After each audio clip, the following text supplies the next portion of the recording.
All right, class, we are now moving to the end of chapter 2, and we will look at the corporate unity of saved Jews and Gentiles in the church.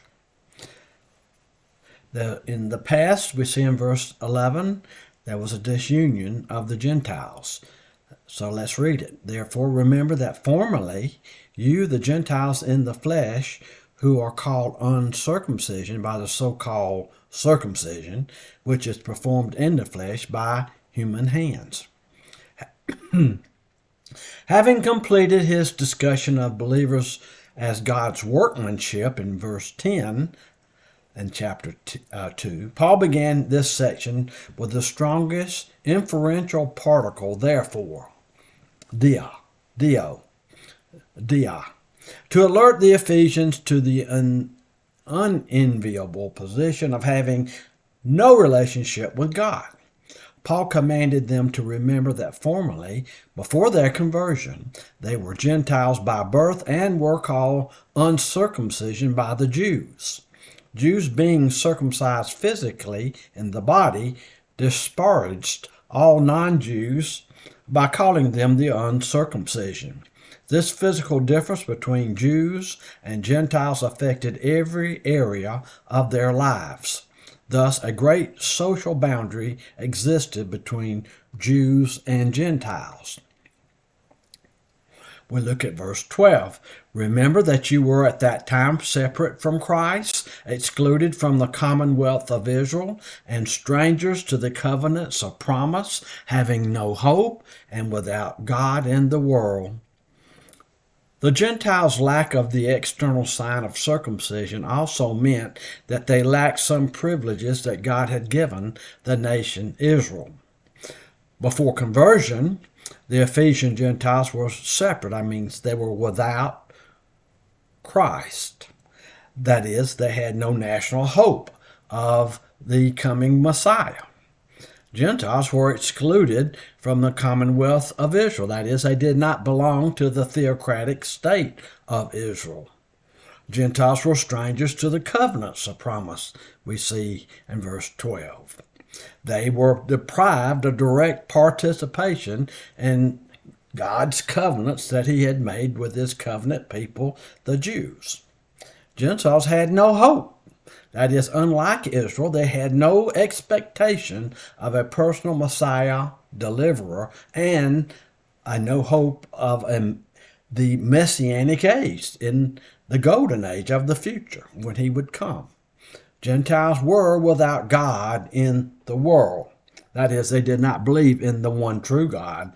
They, of course, had false gods and idols, who were idols. The Gentiles were in a desperate situation. They had no meaning, they had no hope, they had no purpose or direction in life. And now, in verse 13, Paul explains the current unity of believing Jews and Gentiles united in the church, the body of Christ. Look at verse 13. But now in Christ Jesus, you who formerly were far off, having been brought near by the blood of Christ. But now the Ephesian Gentiles who once were far away from God and the Jews have been brought near by the blood of Christ. The Gentiles have come near to God and to the Jews by means of Christ's sacrificial death. Sin separates people from God, and only Christ's atonement can remove that sin barrier. Here we see in 14 and 15, these verses, the assertion of peace. For he himself is our peace, who made both groups into one and broke down the barrier of the dividing wall, by abolishing in his flesh the enmity, which is the law of commandments contained in ordinances, so that in himself he might make the two into one new man, thus establishing peace. Christ himself is the peace between Jewish and Gentile believers, having made both groups into one, that is, the body of Christ, and having destroyed the barrier of the dividing wall of hostility. Destruction of the Greek words suggests that the dividing wall describes not a physical barrier, but the spiritual enmity between Jews and Gentiles. Since Christ destroyed this enmity, we see in verse 16, which we haven't gotten to yet, Jewish and Gentile believers should have no hostility. The animosity between believing Jews and Gentiles ceased because Christ's sacrificial death rendered the law inoperative in believers' lives. Formerly, Jews and Gentiles were enemies because the Jews sought to keep the law of commandments contained in ordinances, whereas Gentiles were unconcerned about them. But now the law is inoperative. Christ is the end of the law, we see in Romans 10:4. Jewish and Gentile hostility is gone. And we all are one in Christ in the body, and we are a part of the body of Christ. Purposes, two of them, for entering the hostility.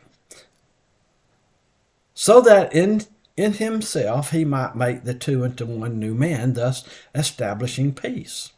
The purpose was to create one new man or person or entity, the church, out of the two persons, Jew and Gentile, two groups of people. And so now we have a new people group.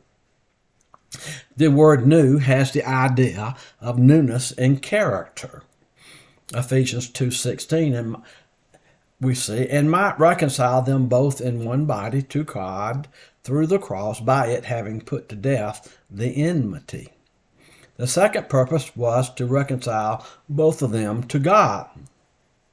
The words new man or new humanity is also called one body in Ephesians verse 16. We haven't got to it yet. Thus, we'll get to it the next slide, I think. Thus, the body of Christ is the church, which is comprised of both Jew and Gentile believers in Christ. And not just we see that in this letter, but also his letter to the Colossians, his letter to the Corinthians. In the church, Gentiles do not become Jews, nor do Jews become Gentiles. Instead, believing Jews and believing Gentiles become Christians, a whole new entity. Here we see the announcement of peace. And he came and preached peace to you who were far away, and to peace to those who were near. Ephesians 2:17 begins with and, kai, the Greek kai, and this links 2:17 with 2:14. Not only is Christ our peace, but he also preached peace. When did Christ do that? Certainly this refers to the preaching of peace by the apostles rather than Christ himself, because Christ preached entirely to Jews. Moreover, the peace that was preached was on the basis of Christ's death, rather than during his life on earth. The message of peace was preached to both groups. Those who were far away were the unredeemed Gentiles alienated from God. Those who were near were the unredeemed Jews who had the covenants, but they also needed to accept Christ by faith. We see the result of the message in verse 18. For through him, through Christ, we both have access in one spirit to the Father, that is both Jew and Gentile. As a result, we have access in one spirit. That's the baptism of the Holy Spirit into the body of Christ. As a result of this message of peace, both believing Jews and believing Gentiles together have equal access in one spirit to the Father through Christ. Both parties have common access to God in the sphere of the indwelling Holy Spirit. Notice the involvement of the three persons of the Trinity in the believer's access to God. Here, born-again believers, both Jews and Gentiles, regenerated by the Holy Spirit and baptized by the Spirit into the body of Christ, have access to God the Father through Christ, who sits at the right hand of the Father as our high priest. The initiation and continuation of the believer's relationship to God involves all three persons of the Trinity. God the Father, God the Son, God the Holy Spirit. We see here the new relationship in verse 19. So then, writes Paul, you are no longer strangers and aliens, but you are fellow citizens with the saints and are of God's household. You are part of God's family. You are part of the body of Christ, the church.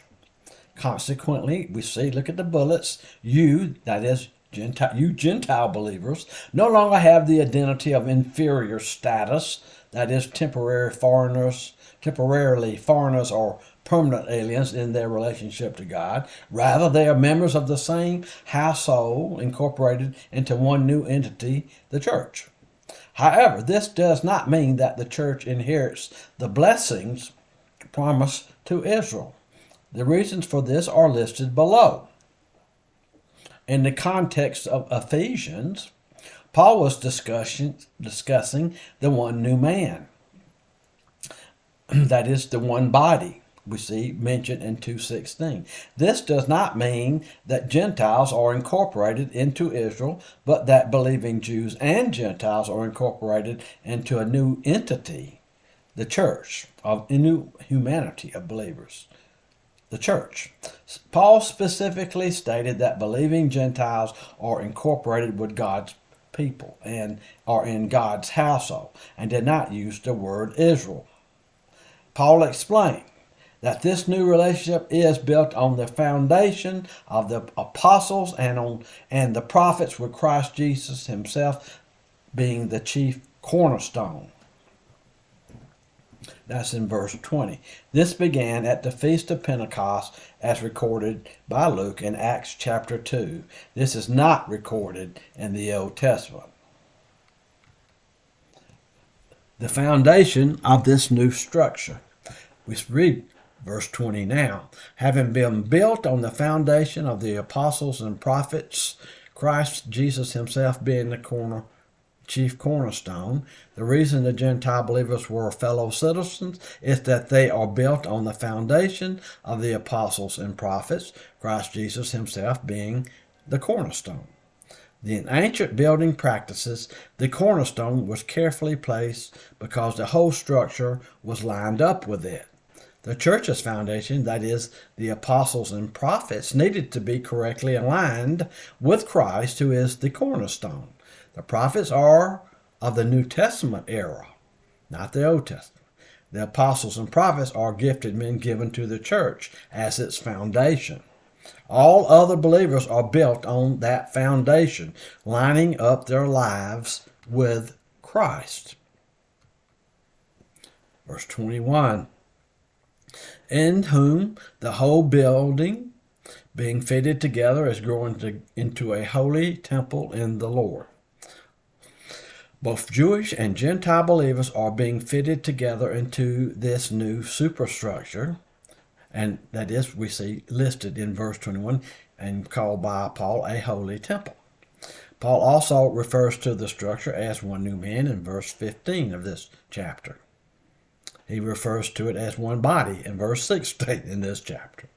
The Greek participle soon or molagumene, that's a lot of syllables, being fitted together, is what we have it translated into English, denotes that the various parts of the building are skillfully fitted together, not haphazardly thrown together. Therefore, there is one new structure, that is, a universal church with several parts, local churches. As new believers are added, the structure is growing into a holy temple in the Lord. This indicates that the church is a living and growing organism. The Greek word naos for temple always refers to the sanctuary within the physical structure in the temple, Jerusalem temple, not the entire temple area with its open courts. What is the function of the new structure? Verse 22 says, in whom you are also being built together into a dwelling of God in the Spirit. God places individual believers into the structure, that is the church, by way of the baptism of the Holy Spirit. And we have those references in Acts chapter 2 and 1 Corinthians chapter 12. The goal of this temple, we see in verse 21 of this chapter, Ephesians 2:21, the new structure, which is the universal church, is to become a dwelling in which God lives by his Spirit. The temple refers to the Holy Spirit's corporate dwelling.